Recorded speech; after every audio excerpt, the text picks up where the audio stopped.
그곳은 그가 처음으로 제단을 쌓은 곳이다. 거기에서 아브라함은 주님의 이름을 부르며 예배를 드렸다.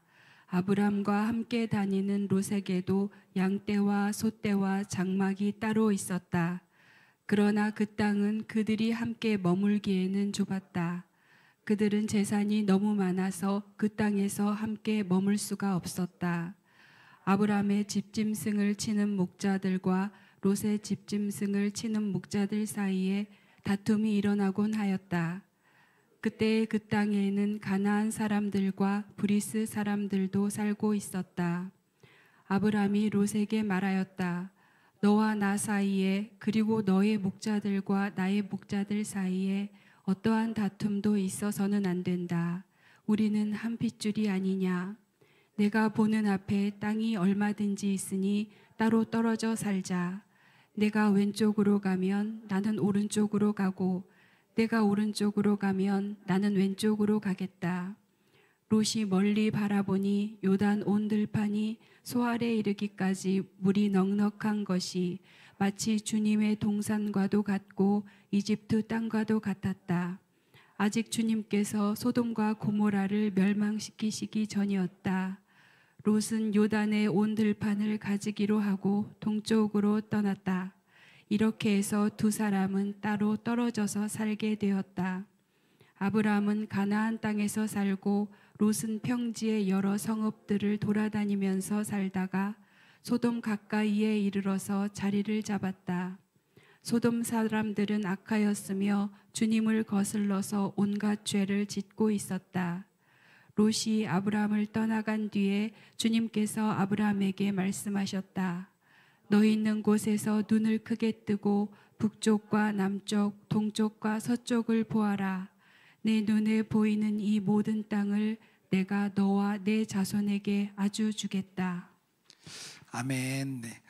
그 랭던 길키 교수님이 쓴 산동수용소라는 책이 있는데요. 저희가 지난달 우리 북클럽에서도 함께 다뤘는데요. 이제 뭐 내용이 이런 겁니다. 이제 2차 세계대전 마지막에 이제 그 일본군들이 그 중국에 들어와 있는 이제 신부님들 또 외국에 들어와 있는 뭐 이제 사업하는 사람들, 선교사들을 다 모아가지고 산둥이라는 지역에 이렇게 보내서 이제 수용소 시설에 가두게 되는 그런 내용입니다.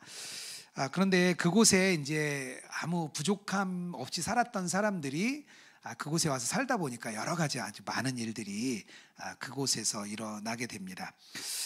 그런데 이제 한 번은 일본군이 총무부서라는 곳에 대표를 이렇게 뽑으라고 했어요. 근데 총무부서의 대표니까 아무래도 이제 거기 수용소 안에 있는 많은 사람들이 보기에 우리 수용소에 있는 사람을 대표하는 이제 그런 자리로 이제 다 생각을 하고 이제 아주 유력한 두 명이 나왔습니다. 그래서 둘이 막 선거전도 막 벌이고요.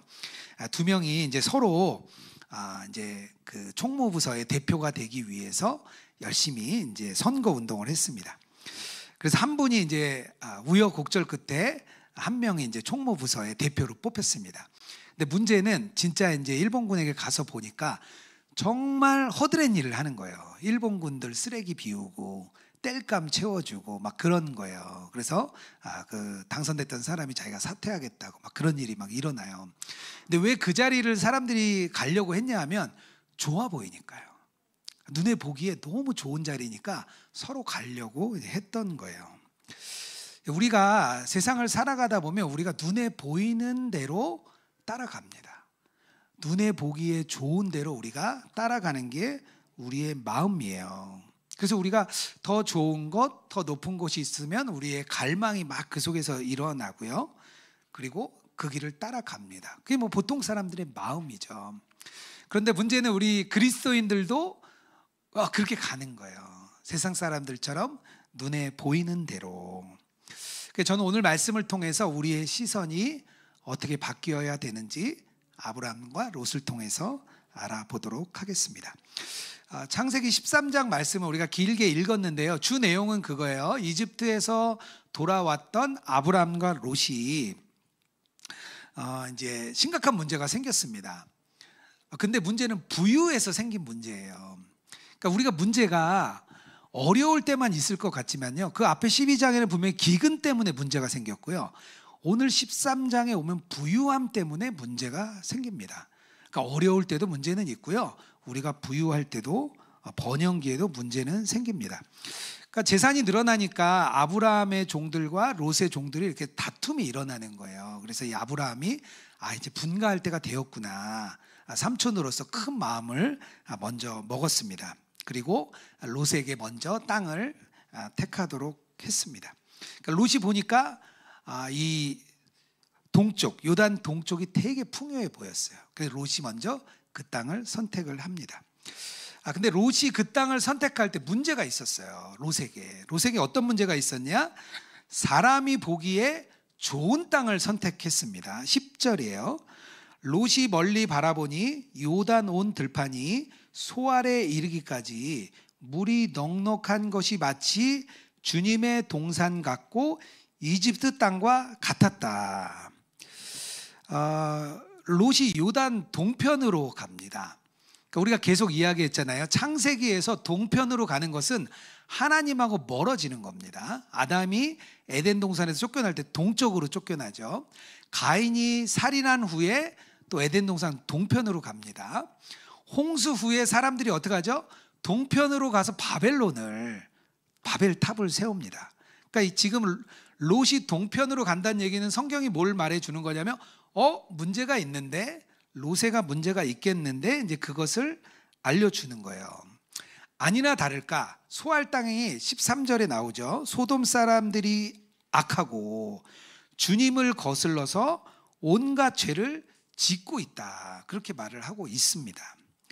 문제는 롯의 선택에, 롯의 눈에 문제가 있었어요. 롯은 뭐라고 생각했냐면 주님의 동산 같고 이집트 땅 같고 너무 좋아 보이는 거예요. 그가 에덴 동산은 못 봤습니다. 그런데 얼마 전에 뭘 봤죠? 이집트 갔다 이집트 땅을 본 거예요. 너무 좋은 이집트 땅. 그것을 보고 온 거예요. 그곳의 풍성함을 보고 왔더니 그의 눈에 욕망이 생긴 겁니다. 그러니까 우리 마음의 욕망은요, 우리의 보는 눈으로부터 생겨요. 대부분 사람들이요, 다른 사람이 하는 것을 보고 모방해서 욕망이 생긴다고 합니다. 나그네 삶을 살던 롯과 아브라함이 이집트 땅에 갔더니 그 정착민들, 이 이집트의 거대한 그 민족들 너무 좋아 보인 거예요. 욕망이라는 게 자발적으로 막 생기기보다는요, 우리의 시선, 우리의 눈, 우리가 바라보는 것을 통해서 우리의 모방하는 마음이 일어나고 그 속에서 욕망이 일어나게 됩니다. 그래서 보는 게 되게 중요해요. 제가 30대 중반에 이제 직장 생활할 때 이렇게 분당에 집을 장만을 했습니다. 빚을 냈죠. 근데 어쨌든 이제 빚도 자산이잖아요. 그때 그렇게 생각하고 이제 집을 사고 차도 사고 그랬어요. 근데 분당이 제가 살아보니까 너무 좋은 거예요. 공원도 많고 아이들 키우기도 좋고 또 외식할 때가 너무 많은 거예요. 그래서 너무 좋은 곳에 참 자리를 잘 잡았다, 그렇게 생각을 했습니다. 결혼해서 아이도 낳고 집도 샀고 차도 새로 샀고 이제는 잘 정착해서 빚만 열심히 갚으면 되겠다, 이제 그렇게 생각을 했죠. 근데 문제는 그때부터 나타났어요. 왜냐하면 만나는 사람들을 보다 보니까 제가 살고 있는 삶의 수준보다 훨씬 높은 수준의 삶을 사는 사람들이 많더라고요. 그 사람들을 자꾸 보게 되니까 자꾸 마음에 욕망이 막 생기는 거예요. 제가 그때 신앙생활을 잘 못했던 것도 아니에요. 교회도 열심히 다녔고 또 잘 섬겼고 마음의 신앙도 있었어요. 근데 그 사람들을 보니까 나도 막 따라가고 싶은 마음이 마음 안에 막 일어나는 거예요. 저희 큰 딸하고 가까운 그 이제 딸 엄마가 있었는데요. 그 엄마도 좀 신실한 분이었어요. 근데 주일 예배만 드리고 언제부턴가 소그룹 모임을 안 나가시더라고요. 그래서 제가 이제 물었어요. 왜 소그룹 모임 안 가시냐? 그랬더니 이렇게 가니까 비교가 너무 되더래요. 이제 돌아가면서 집집마다 이제 소그룹 예배를 드리는데 거기서 비교 너무 되고 만나면 집 얘기, 아이들 교육 얘기, 주식 얘기, 투자 얘기, 매번 그런 얘기만 하니까 마음에 되게 주눅이 들더래요. 그래서 나 여기는 너무 가기 싫다. 그래서 그 다음부터 소그룹 모임을 안 가셨다는 거예요. 그러니까 우리가 마음에 신앙으로 우리가 막 어떻게 잘 살아보려고 했다가 다른 사람을 보고 나면 우리도 모르게 욕망이 생깁니다. 그래서 보는 게 되게 중요해요. 이스라엘 백성들이 이집트를 탈출했어요. 모세가 시내산에 올라가서 40일 동안 안 내려와요. 그때 했던 게 뭐냐면요, 우상을 만들잖아요. 송아지 만드는 거예요. 금송아지 만들었어요. 왜요? 이집트에서 봤거든요. 그들이 금송아지 섬기는 거 봤거든요. 그러니까 동일하게 눈에 보이는 것 만드는 거예요. 우리가 이 세상을 살아가는 게 우리가 기독교적인 세계관을 가지고 살아갑니다. 우리는 그것을 기독교 영성이라고 불러요. 저희도 예전에 예수 동행 일기를 영성일기라고 이렇게 불렀습니다. 영성이라는 것은 무슨 뜻이냐면 하나님의 영 안에서 살아가는 삶의 방식을 말합니다. 하나님의 성령을 따라서 살아가는 우리의 삶의 모습을 영성이라고 말을 해요. 우리가 세상을 따라가면 뭐라고 부르냐면 물성이라고 불러요. 그러니까 물질을 따라가는 우리 삶의 모습, 물질에 매여 사는 삶의 모습을 우리가 물성이라고 이렇게 부릅니다. 그러니까 눈에 보이는 것에 붙잡혀 사는 성향을 말하는 거예요.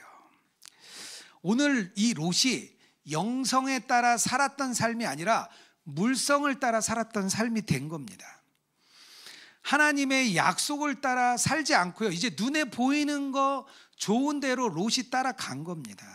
그리고 거기를 뭐라 그랬죠? 에덴 동산 같다고 말하는 거예요. 아담과 하와가 그 선악과 보고 뭐라 그랬죠? 보기에 보암직도 하고 먹음직도 하다. 롯이 그 소알 우측 땅 보고 보암직도 하고 먹음직도 하다 이렇게 얘기를 한 거예요. 지금 이후에 롯은 계속 쇠퇴합니다. 그곳에서 죽을 뻔한 거 겨우 천사가 살리잖아요. 아내 죽죠. 또 딸들하고 아주 비극적인 일이 일어나죠. 그의 후손이 모압과 암몬 자손이 됩니다. 나중에 이스라엘이 가나안 땅 들어가는 그 과정 중에 가장 어렵게 했던 부족이 모압과 암몬이에요. 이후로도 대대로 모압과 암몬 자손은 이스라엘 백성을 계속 괴롭힙니다. 그 이야기는 뭐냐 하면 이 롯의 후손들은 하나님과 적대적인 위치에 계속 놓였던 거예요. 왜요? 눈에 보이는 대로 물성을 따라 살아갔던 삶의 끝이 그렇게 갑니다. 이게 바로 롯의 문제였어요. 아브라함은 달랐습니다. 아브라함은 뭐가 달랐냐면 하나님이 보여주시는 땅으로 나아갑니다. 14절이에요. 롯이 아브라함을 떠나간 뒤에 주님께서 아브라함에게 말씀하셨다. 너 있는 곳에서 눈을 크게 뜨고 북쪽과 남쪽, 동쪽과 서쪽을 보아라. 여러 주석가들이 누가 먼저 선택을 했냐, 그래서 롯이 먼저 선택한 게 잘못이다, 삼촌이 먼저 했어야죠, 이런 얘기를 하는데, 근데 제가 보기에는 먼저 선택한 건 중요하지 않아요. 단 하나님의 시선으로 땅을 보느냐, 하나님이 가리키는 곳을 아브라함이 보느냐, 그게 중요했습니다. 롯은 하나님이 가리키는 곳을 아브라함이 보게 됩니다. 롯은 반대였죠. 이 아브라함은 이 물성이 추구하는 눈에 보이는 대로 살아가는 삶 속에서 그것에 흔들리지 않고 아브라함은 하나님의 시선을 따라 땅을 보는 기준이 생겼습니다. 그런데 문제는 뭐죠? 우리가 하나님의 시선으로 보기가 어려운 거예요. 왜냐? 보이지가 않거든요. 현실은 눈에 막 보이지만 하나님의 눈은 보이지 않습니다. 만약에 우리가 실제적으로 눈으로 보는 것도 보이고 하나님의 눈으로 보는 것도 보였다면 우리가 그 길을 택할 사람이 누가 있겠어요? 다 하나님이 보여주시는 그 길을 택하겠죠. 그래서 하나님의 시선은요, 우리의 현실적인 육체의 눈으로 볼 수는 없습니다. 그런데 방법이 있어요. 뭐냐면 우리의 마음의 눈으로 보는 거예요. 하나님께서 우리가 마음의 눈으로 세상을 보기를 원하십니다. 요한복음 12장에 마리아가 값비싼 향유를 예수님 발 앞에 깨뜨리잖아요. 그 향수의 가격이 무려 300데나리온. 성경에서 뭐라고 말하냐? 성인 남성의 1년의 연봉에 해당한다. 그렇게 말을 합니다. 그 비싼 것을 하나님의 발 앞에 깨뜨린 거예요. 마리아가 사는 곳 베다니 슬픔의 마을이었습니다. 어렵게 사는 마리아가 그것을 사용한 거예요. 평소에 이 향유를 보고 아마 좀 마음이 든든했을 거예요. 그래도 뭐 결혼할 때 쓰려고도 했고, 어려운 일이 닥치면 그거 팔아서 사용할 수도 있고. 왜 우리 통장에 잔고가 있으신 분 든든하죠? 네, 통장에 잔고가 있으면 우리의 마음은 든든합니다. 그게 든든했을 거예요. 분명히 말은 안 했지만 그 어려운 과정에 마리아가 왜 그것을 드렸겠어요? 그 세상의 눈이 아닌 그 마음의 눈으로 보니까 예수님은 더 귀하신 분인 거예요. 그 예수님께 이것을 드리고 싶었어요. 더 값진 분, 세상의 어떤 것보다 더 값진 분에게 자기의 최고의 것을 드리고 싶은 마음, 그게 마리아가 가진 마음이죠. 그러니까 마음의 눈으로 바라보니까 다르게 보이는 거예요. 제가 지난주에 월화수 3일 동안 우리 예수동행 파트너스 교회에 목회 세미나에 다녀왔습니다. 전국에서 또 이렇게 선교사님들도 이렇게 들어오셔서 같이 예수님과 동행하는 이야기를 저희가 나눴습니다. 그 중에 첫날 저녁에 키르기즈스탄에 박영배 선교사님이 말씀을 이렇게 전해 주셨어요. 이 선교사님이 원래 이제 키르기즈스탄에 간 지 1년이 조금 넘으셨습니다. 이제 원래는 조기 은퇴를 하고 저희가 함께 섬기는 예수동행 운동을 섬기기로 하셨어요. 그런데 이제 아는 친구 목사님이 자꾸 키르기즈스탄에 와보라 그래서 이제 한 6개월 정도만 있기로 하고 이제 키르기즈스탄에 갔습니다. 근데 막상 가니까 그곳이 겨울에 엄청 춥대요. 겨울에 견딜 수 없는 추위래요. 그래서 딱 6개월만 있기로 했습니다. 가보니까 언어도 안 되죠. 집도 비싸고 체류비도 만만치 않고 너무 어려운 거예요. 그래서 이 목사님도 6개월만 있기로 딱 생각을 하고 가셨습니다. 근데 그곳에 가셨는데 한 선교사님을 만났는데 그 선교사님이 이렇게 기도를 했대요. 자기가 온라인으로 목회자 예수동행 세미나를 하셨대요. 근데 몇 번 일기를 쓰다가 실패하신 거예요.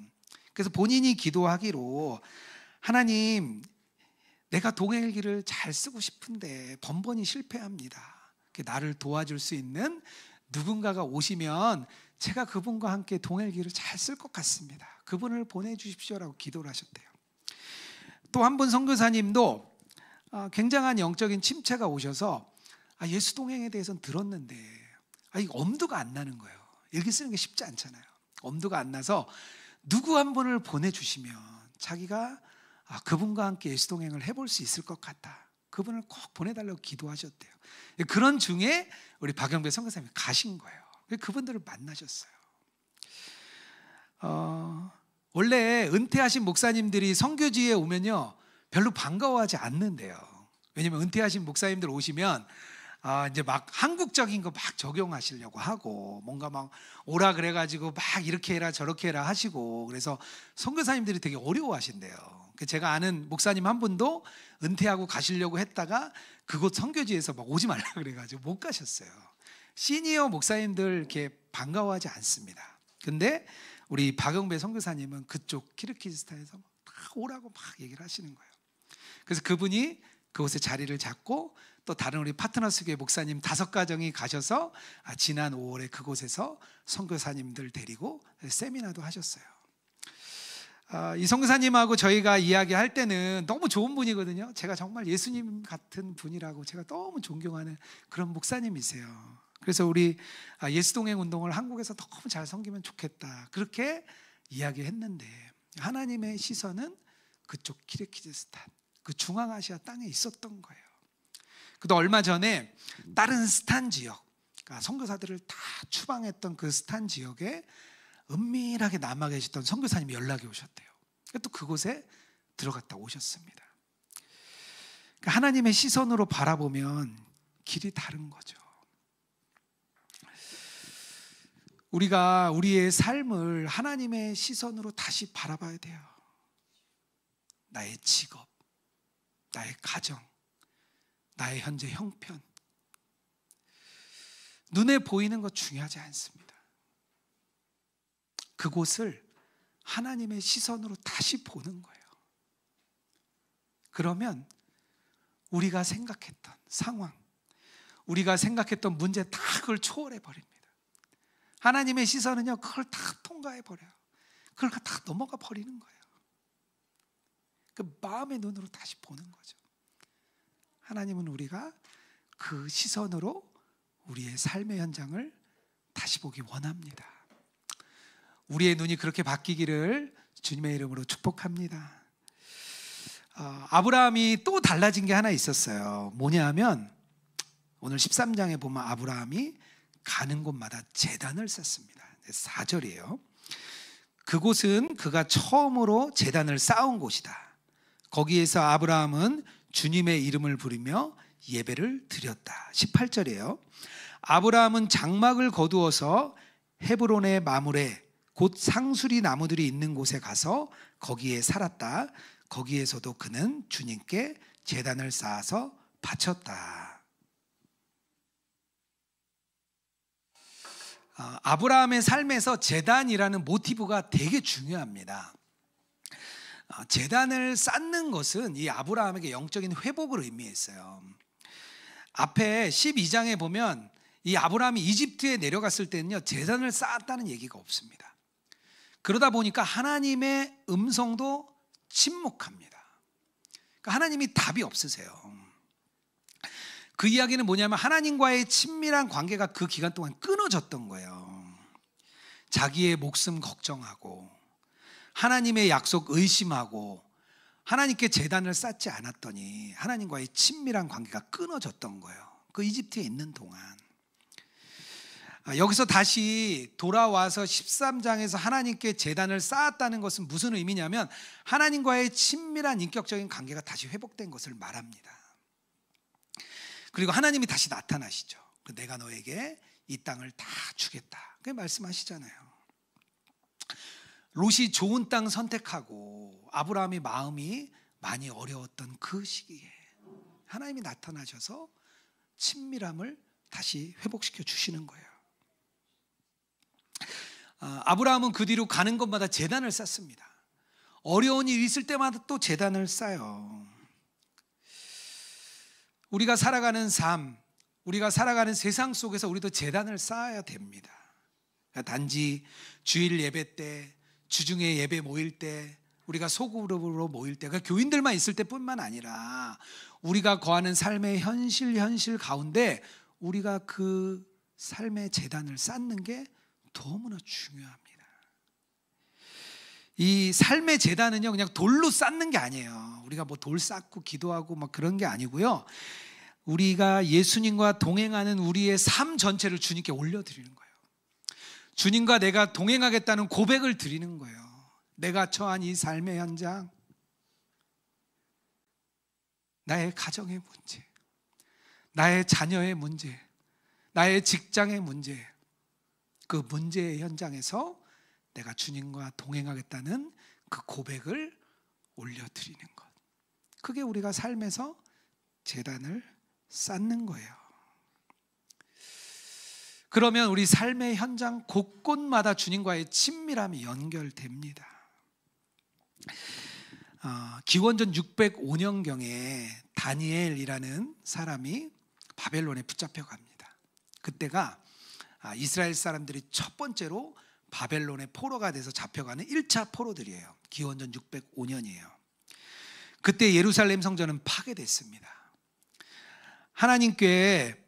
하나님이 이 땅에 오셔서 임재하는 것은요, 그 예루살렘에 있는 그 성전 안에 주님이 오셔야만 주님과의 친밀한 인격적인 관계가 형성되는 시기였어요. 근데 그 성전이 깨어진 거예요.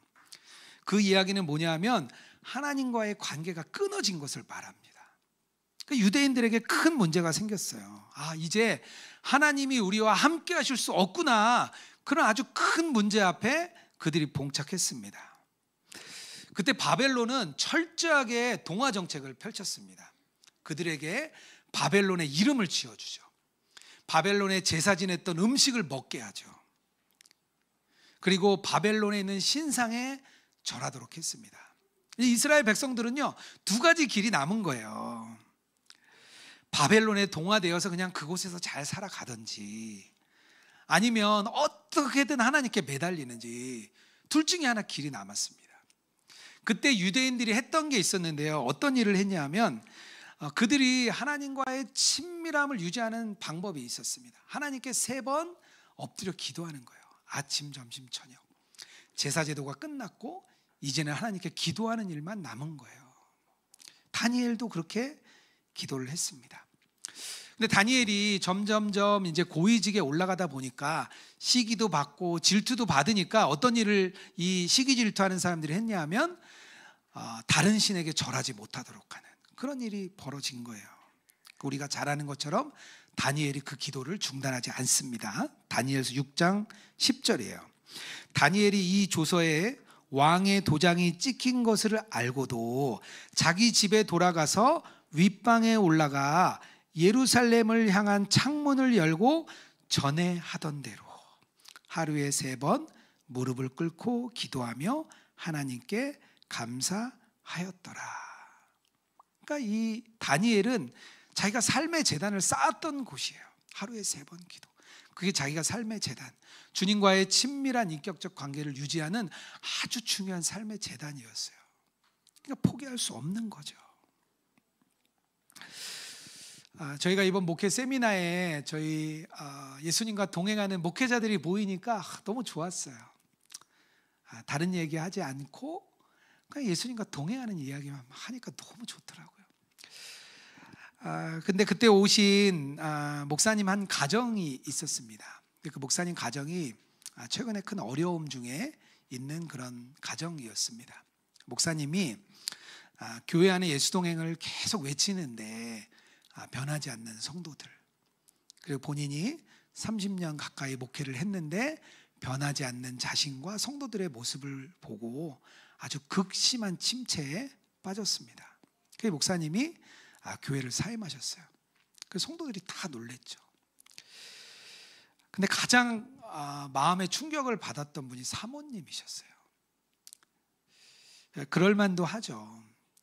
졸지에 함께 한 교회를 20년 가까이 섬겼거든요. 성도들과 헤어지고 또 아침에 일어나니까 아무것도 할 일이 없는, 주일에 예배드리러 갈 곳이 없는 그런 상황에 처한 거예요. 그래가지고 이 목사님과 사모님이 마음이 많이 어려우셨습니다. 그런 중에 저희 목회 세미나에 이제 오신 거예요. 유기성 목사님이 세미나 때 이런 말씀을 해주셨어요. 우리에게 목회가 목적이 아니고 예수님이 목적인 증거는 목회가 다 무너졌을 때, 목회 현장에서 떠났을 때 비로소 확인할 수 있습니다.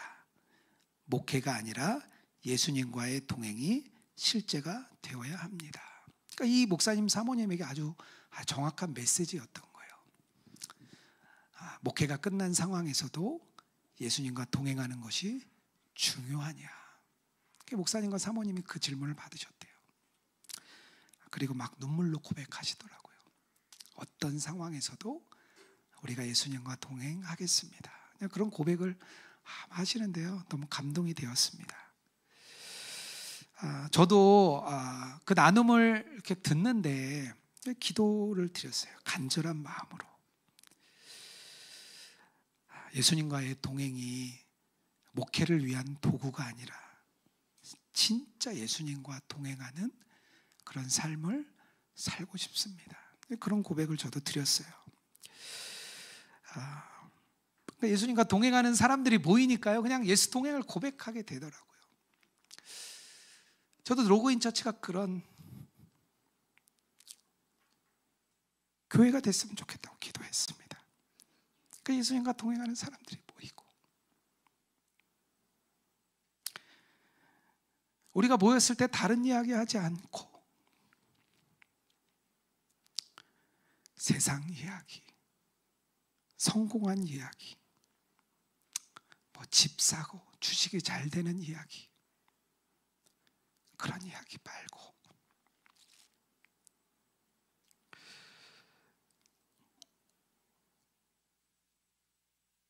오직 예수님과 동행하는 이야기, 매일 나의 삶의 현장에 예수님과 동행으로 제단을 쌓는 이야기. 그 이야기만 하는 교회가 되면 좋겠다.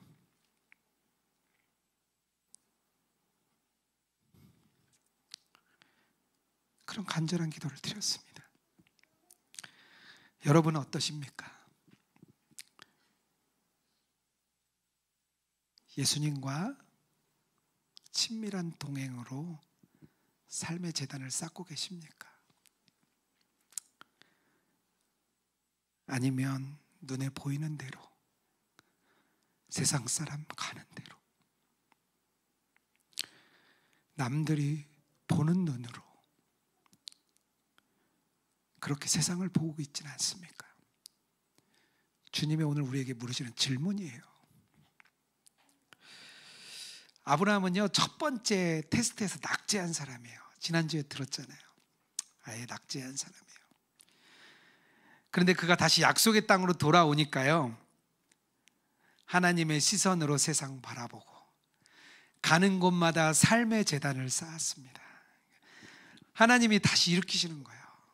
우리가 어떤 상황에 있든지 상관없습니다. 하나님이 우리가 믿음으로 예수님과 동행하고 싶다는 갈망을 올려드리면요, 주님이 이끌어 가십니다.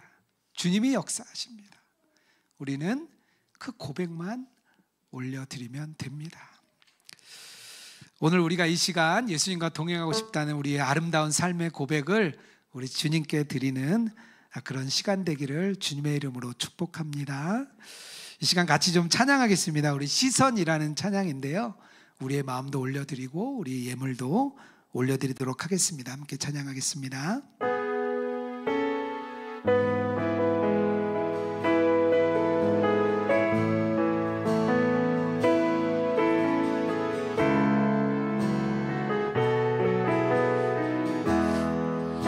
내게로부터 눈을 들어 주를 보기 시작할 때 주의 일을 보겠네. 내 작은 마음 돌이키사, 내 작은 마음 돌이키사 하늘에 꿈꾸게 하네. 주님을 볼 때 모든 시선을 주님께 드리고, 살아계신 하나님을, 살아계신 하나님을 느낄 때 내 삶은 주의 역사가 되고 하나님이 일하기 시작한, 성령이 나를, 우리 가슴에 손을 얹고 찬양하겠습니다. 영이 나를 변화시켜 모든 두려움 사라질 때 주의 일을 보게, 황폐한 땅 한가운데서, 황폐한 땅 한가운데서 주님 마음 알게 되리. 주님의 모든 시선을, 모든 시선을 주님께 드리고, 전능하신 하나님을, 전능하신 하나님을 느낄 때 세상은 주의 나라가 되고, 세상은 주의 나라가 되고 하나님이 일하기 시작. 모든 시선을, 모든 시선을 주님께 드리고, 살아계신 하나님은, 살아계신 하나님을 느낄 때 내 삶은 주의 역사가 되고 하나님이 일하기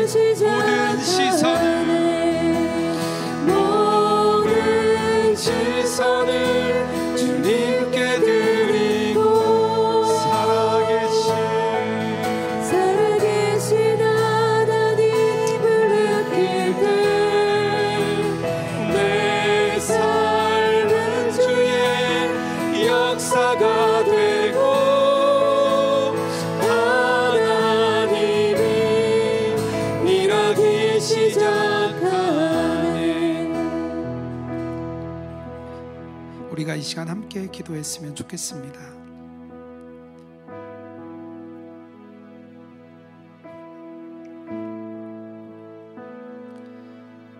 우리가 세상의 시선을 따라 사는 것 아니라 하나님의 시선을 따르는 눈을 열어 주시옵소서. 우리가 하나님의 눈으로, 주님의 마음으로 나의 삶의 환경, 직장, 또 나의 가정, 상황을 주님의 눈으로 다시 보는 역사 우리 안에 있게 하여 주시옵소서. 또 하나 기도할 것은 우리의 삶의 자리마다 제단을 쌓는 저희들 되게 하여 주시옵소서. 특별히 삶의 제단은 우리의 삶의 현장에서 예수님과 동행하겠다는 고백과 마음입니다.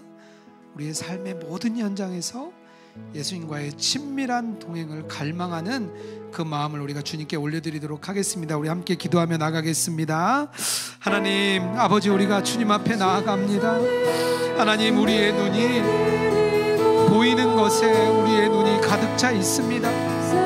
하나님, 우리의 욕망이 세상의 욕망으로 가득 차 있습니다. 하나님, 우리의 눈이 세상의 눈으로 가득 차 있습니다. 하나님, 우리의 눈에 비늘이 벗겨지질 않습니다. 하나님, 우리의 눈이 세상의 눈에서 벗겨지질 않습니다. 하나님, 우리의 눈이 바뀌기를 원합니다. 하나님, 우리의 눈이 바뀌게 하여 주시옵소서. 하나님, 우리의 눈이 하나님의 눈이 되기를 원합니다. 우리의 형편이 우리의 눈에 보이는 대로만 판단합니다. 우리의 상황이 우리의 눈으로 보이는 것으로만 판단합니다. 하나님, 우리의 눈이 주님의 눈으로 보게 하여 주시옵소서. 나의 가정, 나의 삶의 상황을 주님의 눈으로 다시 보는 저희들 되게 하여 주시옵소서. 하나님, 우리의 눈이 열리게 하여 주시옵소서. 하나님, 우리의 마음의 눈이 열리게 하시고 하나님의 눈으로 하나님 다시 보는 역사 있게 하여 주시옵소서. 하나님, 우리의 마음이 변하기 원합니다. 우리의 시선이 변하기 원합니다. 하나님, 그 말씀이 우리 안에 임할 때에 우리의 삶이 바뀌게 하여 주시옵소서. 우리의 인생이 바뀌게 하여 주시옵소서. 하나님, 우리의 삶이 주님의 눈으로 바뀌게 하여 주시옵소서. 하나님, 우리가 변하기 원합니다. 하나님, 우리의 삶의 현장마다 하나님, 우리가 제단을 쌓기 원합니다. 하나님, 우리가 예배하는 현장이 되게 하시고 하나님, 우리가 가장 어려운 순간에 하나님, 우리가 그곳에 하나님이 말씀하시는 제단을 쌓게 하소서. 자녀의 문제로 우리의 마음이 무너질 때 그곳에 우리가 삶의 제단을 쌓게 하시고, 재물로 인하여 마음이 무너질 때 그곳에 우리가 다시 삶의 제단을 다시 쌓게 하여 주시옵소서. 하나님, 우리 마음 안에 주님과 동행하고 싶은 갈망이 있습니다. 하나님, 우리가 그 마음이 있습니다. 주님, 우리를 이끌어 주시옵소서. 하나님, 우리의 힘이 아니라 하나님의 인도하심이, 하나님의 역사하심이 우리를 이끌어갈 줄 믿습니다. 우리의 힘이 아니요, 우리의 능이 아니요, 하나님의 능력으로 우리를 이끌어갈 줄 믿습니다. 하나님, 우리 온라인상에 아버지 안타까운 영혼들 너무나 많습니다. 온라인상에 무너진 영혼들 너무나 많습니다. 하나님, 우리 루고이 처치가 하나님 무너진 영혼들을 세우게 하시고 살리게 하시고 하나님, 우리를 그 일을 위하여 사용하는 그런 교회 되게 하여 주시옵소서.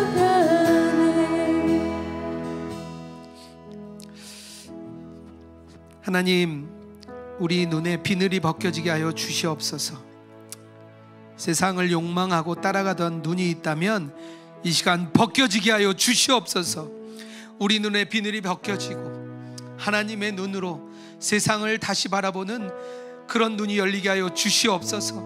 우리의 가정, 우리의 상황, 우리의 직장, 삶의 문제들 주님의 눈으로 다시 바라볼 때 주님이 새로운 눈을 열어주시고 새로운 마음 우리에게 주실 줄 믿습니다. 하나님, 또한 우리가 삶의 곳곳마다 주님이 기뻐하시는 삶의 제단을 쌓기 원합니다. 우리가 어떤 상황에서도 예수님과 동행하기 원합니다. 가장 어려운 삶의 끝자락에 있을지라도 예수님과 동행하는 그 갈망이 우리를 이끌어갈 줄 믿습니다. 하나님, 그 고백을 온전히 드리며 우리 로그인 처치가 예수님과 동행하는 성도들이 모이고, 이곳에 오면 예수님을 바라보는 눈이 열리게 하시고, 이곳에 오면 예수님과 동행하는 길이 열리는 역사 있게 하여 주시옵소서. 하나님, 오늘 우리가 예물 들고 왔습니다. 예물 하나님 나라에 위하여 사용되게 하시고, 예물 드린 손길들 주님 축복하여 주시고, 어려운 일, 또 삶의 재정의 문제 주님 채워주시고, 하나님의 충만한 복으로 우리 성도님들 위해 주의 은혜로 축복을 더하여 주시옵소서. 이제는 우리 주 예수 그리스도의 은혜와 하나님 아버지의 사랑과 성령의 교통하시고 동행하심이 하나님의 시선으로 삶의 현장에서 제단을 쌓기 원하는 우리 로그인 처치 모든 성도들과 온라인상의 주의 백성 위에 이제로부터 영원토록 함께 하시기를 축원하옵나이다. 아멘.